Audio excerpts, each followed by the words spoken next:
Good morning, and thank you for tuning in to the USFID podcast. Today we'll be reviewing HIV and malignancy, understanding oncogenesis in the age of antiretroviral therapy. This is a joint collaborative presentation by myself and Dr. Palaskova. I'll presenting the portion that I prepared. Essentially, this session will cover the current HIV epidemiology in the United States, the relevancy of HIV for the oncologist, the highest incidence cancers in HIV, the HIV impact on oncogenesis, and the importance of HIV hep C coinfection for hepatocellular carcinoma. And also, understanding the new ART recommendations is covered in another talk, and the importance of co-managing HIV with your ID consultant for general consultants and also for oncologists. We know that HIV-positive adults are diagnosed with cancer at an earlier age than uninfected adults. This is a data set from the Infectious Diseases at the Ponce de Leon Center comparing HIV-positive patients with HIV-negative patients taken from the SEER database. We can see HIV-positive patients have higher incidences of almost all types of earlier age of diagnosis for all types of cancer, including anal, rectal, Hodgkin's, non-Hodgkin's, cervical, liver, head and neck, lung, breast, and prostate. What you can take away from this slide is that HIV-negative peers have essentially higher age at diagnosis. There are two important terms to know when you're talking about HIV and cancer. One is AIDS-defining cancers and non-AIDS defining cancers. We are considering AIDS as a CD4 count less than 200 at the origin of diagnosis. You'll see on the top of the slide, AIDS-defining cancers are considered Kaposi sarcoma, non-Hodgkin's lymphoma, cervical cancer, and you can see here that the rates of AIDS-defining cancers, thankfully, have been decreasing from 1991 to 2005. You can see that Kaposi sarcoma has decreased from about 21,000 to about 4,000 cases, which is very good news, most likely due to early diagnosis and early initiation of antiretroviral therapy. You'll see the same trends with non-Hodgkin's lymphoma, and those are the two main ones that are decreasing. Cervical cancer has remained, has plateaued, mainly due to the difficulty of diagnosis. However, with the introduction of HPV vaccine, we hope that that will also decrease. Moving on to non-AIDS defining cancers, these have actually been increasing. So as people are living longer lives on antiretroviral therapy, you can imagine that there's more opportunity, unfortunately, for the cells to mutate and to become oncogenic. Therefore, you'll see the total number increasing from about 3,000 to about 10,000 over this period of time. And the total cancers have decreased, namely because of the Kaposi sarcoma numbers decreasing. Age-defining cancers, this is by age from 1991 to 2005, taken from the Journal of the National Cancer Institute.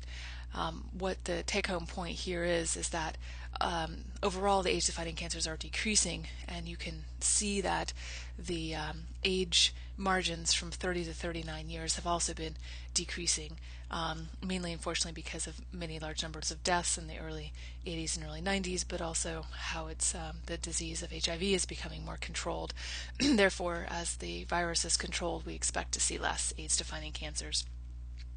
And in terms of non-AIDS defining cancers, this is more of a granular view of how non-AIDS defining cancers are increasing. You can see here the take-home point is that the total number is increasing from the prior slide, but it's the ages are certainly increasing. Next slide is the number of HIV-positive adults aged 50 years and older, and these are the population of HIV-positive individuals are aging in the United States. This is due to two reasons. One, mainly prevalence. People are living longer and more productive lives on antiretroviral therapy. Also, we see that unfortunately, we're also seeing later diagnoses. So we see people with new HIV diagnoses also in later age as people transition into different kinds of lifestyles. So you can see here that percentage of persons living with HIV/AIDS who are 50 and older have risen from 17% to 35.2% over a 10-year period. The next slide talks about AIDS is more prevalent among older people living with HIV, and you can see this as well. So we expect the trends will move towards more geriatric care with persons with HIV, and also screening for non-AIDS defining cancers and other conditions such as cardiovascular disease and diabetes. In fact, non-communicable comorbidities are more prevalent in HIV-positive versus HIV-negative persons greater than 45 years of age. This is a very interesting study from the AIDS HIV study showing individuals with age-associated non-communicable comorbidities. And we can see that HIV-positive individuals are more at risk for premature onset of age-associated non-communicable comorbidities. In fact, patients with HIV virus have higher incidences of hypertension, COPD, diabetes, non-AIDS cancers, as we discussed, angina pectoris, MI, congestive heart failure, peripheral arterial insufficiency, chronic liver disease, and cerebrovascular disease. Certainly, individuals with HIV can also have more chaotic lifestyles, which lead to more difficulties in following up with these chronic conditions, but also there is a baseline scientific irritation and immunogenicity, inflammatory process that also leads to progression of comorbidities. We know that older HIV-positive individuals have a higher incidence of fractures. This is a study by Triant et al. That show that the incidence of bone fractures among HIV-positive individuals are indeed higher than those of HIV-negative individuals. That can be through several reasons, certainly the baseline virologic inflammation, but also the drug tenofovir, TDF specifically, can cause high rates of bone resorption, which can lead to fractures. Hopefully with the new drug TAF, we will see decreased rates of fractures related to HIV. In fact, this slide reminds me that it is a good idea, if you're concerned, to get a screening DEXA scan and to take other medications for your HIV-positive individuals if needed, in terms of calcium, vitamin D supplementation, and a bisphosphonate supplementation if needed. Older HIV-positive adults have a higher incidence of HIV-associated dementia. We see here that in a cross-sectional analysis of 202 patients in the Hawaii Aging HIV cohort, we saw that HIV-associated dementia was more frequent in adults aged greater than 50 years versus those aged 20 to 39 years, with an odds ratio of 2.13. And in fact, HIV-associated dementia was even higher among older patients when adjustment was made for other variables, an odds ratio of 3.26. So not only are HIV-positive individuals having higher instances of other comorbidities of health problems, but also have higher odds of having dementia. We know that older adults can have a reduced capacity for immune restoration following ART initiation. So this is a study working with individuals who would start ART at different CD4 cell counts. You probably heard of the recent START trial, which did show more success in terms of maintenance of CD4 counts when ART was initiated earlier in the disease process. We do know that the later that ART is initiated in the HIV process at a lower CD4 count, the more difficult it is to restore immune function, and also harder to get the CD4 cell count back up. I would like to show you this graph. If you can see the controls for males, and also the dotted line and the solid line showing less than 50 years and greater than 50 years. You can see the dotted line is lower than all the solid lines, showing that the median CD4 response can be less from the years after starting ART. What is the HIV impact on oncogenesis? We can see here the structure of the HIV virion, and what it is you're familiar with the GP41 and GP120, the envelope proteins. These are used in early diagnosis along with P24 of a HIV infection. This is used in the combined antibody antigen test. And so it's good to remember the structure because these are the targets that we use in early HIV testing and diagnosis. The HIV does evade the immune system. It establishes latency in multiple sites, including the brain, lymph nodes, reticular system, and the GI system. That's why it's very, very important to emphasize with your HIV-positive patients that they do need to take antiretrovirals consistently because the virus can come back and actually can develop resistance. So control is possible, but as of now, 2015 eradication is difficult, and there are ongoing projects to try to flush, if you will, the virus from the reservoirs and to hopefully eliminate these reservoirs more effectively. In fact, for patients who decline ART, it's good to communicate with them that HIV progression devastates not only cellular response but also humoral response, so makes the person susceptible to a wide variety of diseases as it continues to degrade the immune system without therapy. We are aware of a phenomenon called HIV Accelerated Aging. Very prominent is Dr. Amy Justice at the VA in West Haven in Connecticut with the VAX Index. That's the Veterans Aging Cohort Study. She has led a study along with Bebu et al. For the VAX Index predicting mortality in a young healthy HIV population starting ART. And what this is it includes a wide variety of a national veteran through the VA National Database, United States. Though 92% of these patients are male, they use several variables, HIV specific, including hepatitis C coinfection, to predict mortality. And what they found is that there was a way to create an index to predict mortality in patients with HIV using a formula and algorithm using these variables.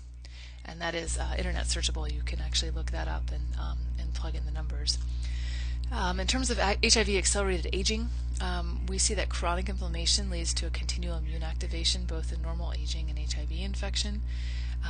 We know that telomeres are shortening through immune activation and immunosenescence. This leads to a cascade leading to inflammation with pro-inflammatory cytokine release and ultimately leads to inflammatory diseases. These inflammatory markers, there are many of these, and it's in flux in terms of which ones are more important and which ones are connected to each other, but essentially there are inflammatory markers that are also linked to cardiovascular disease, including LPS, hsCRP, D-dimer, and TNF. And HIV-positive individuals, you can see on the left-hand side, do have sequela from the elevation of these markers. Specifically, hsCRP seems to be most implicated. Also, TNF is very important. In terms of other markers from Herbst et al., many of you heard of the neurocognitive impairment, HAND, HIV/AIDS, HIV-associated neurological disease, that can be implicated also in a general malignancy formation. You can see that LPS, hsCRP, D-dimers can be implicated in all types of cancer, and T-cell activation is linked to bone mineral density. Some of these are in HIV specifically, some of these are in the general population, but we do know with HIV positive individuals without antiretroviral therapy, we do see increased inflammation and increased comorbidities. There is a model that we're aware of for HIV and Kaposi sarcoma. We see that the HHV8 virus, the Kaposi human herpes virus, also as it's called, does interact, does activate, I should say, the HIV TAP protein, and through a variety of mechanisms can cause inflammation and infection and latent infection. In terms of HIV and hepatitis C infection, we do know that co-infection with hepatitis C in your HIV-positive individuals does lead to an accelerated progression of hepatocellular carcinoma. This is a very elegant study by Rent and al. That shows a modeling prediction of cases of hepatocellular carcinoma that is estimated to peak approximately in 2034. If we continue on the same trajectory, you can see that we are nowhere close to the peak of hepatocellular carcinoma and comorbidities from the co-infection. We're hoping to make strides with the new hepatitis C meds and treatments. However, we still unfortunately expect increasing rates of oncogenesis due to the synergy of these two viruses. This is also just a tabular form of the same data. You can see we expect approximately 34,000 deaths from HCC in 2030 at the peak time, and we also see increasing number of transplants as well.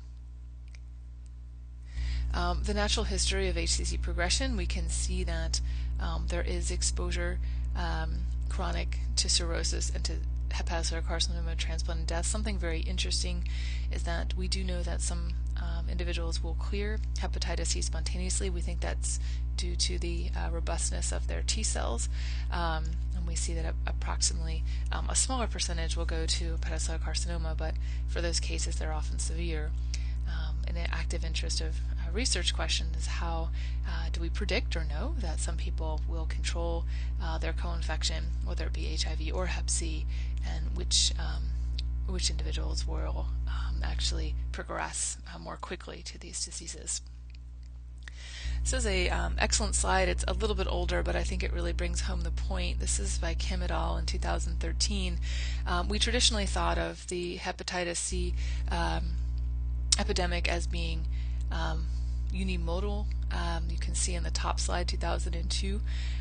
Traditionally we're taught that Hep C is a baby boomer phenomenon, and that we need to target the baby boomer population, which is true. However, in many areas of the country where intravenous drug use has unfortunately seen a resurgence, we're seeing a bimodal distribution of both Hep C and I would argue HIV in terms of our new diagnosis among younger people. So we're really trying to screen more people and also paying more attention to young intravenous drug users and young people at risk, including MSM, who may be at higher risk of transmitting both viruses, both HIV and hepatitis C. So no age is exempt here from infection and should not screen on age alone. This is from the Annals of Internal Medicine. This is a very interesting slide in terms of showing that as we have worked hard as a medical and treatment community to put people on HIV ART therapy, the mortality of HIV in the United States is going down.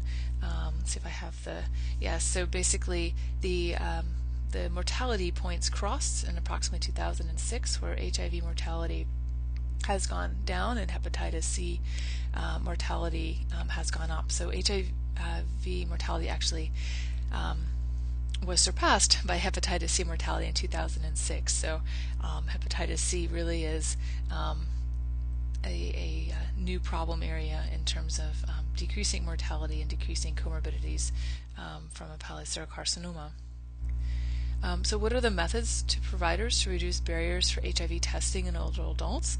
Healthcare providers should, first of all, perform routine opt-out HIV screening in all adults, regardless of age or individual factors, and repeating HIV screening annually in people at known risk. And also, definitely don't forget to screen your older patients who might have been entering new phases of life and new kinds of lifestyles. And certainly education is very, very important. Definitely take a good sexual history with your patients, and also be sure to give them alternatives in terms of safe sexual practices, including barrier methods and, if needed, PrEP therapy for discordant partners.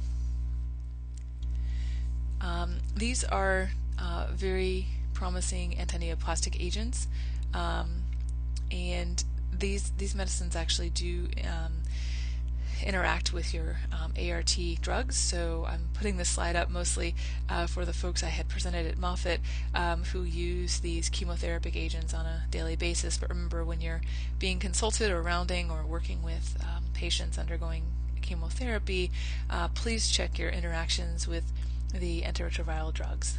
It's usually very difficult to memorize them all, so I would recommend using a drug interaction chart and program like Lexadrugs or Micromedics or UpToDate, and just making sure that you're not inhibiting the activity of your ART retroviral therapy, especially with voriconazole, can cause interactions as well that are not desirable. So please check your drug-drug interactions and work with your pharmacist on that to make sure that your patient is safe during any chemotherapy.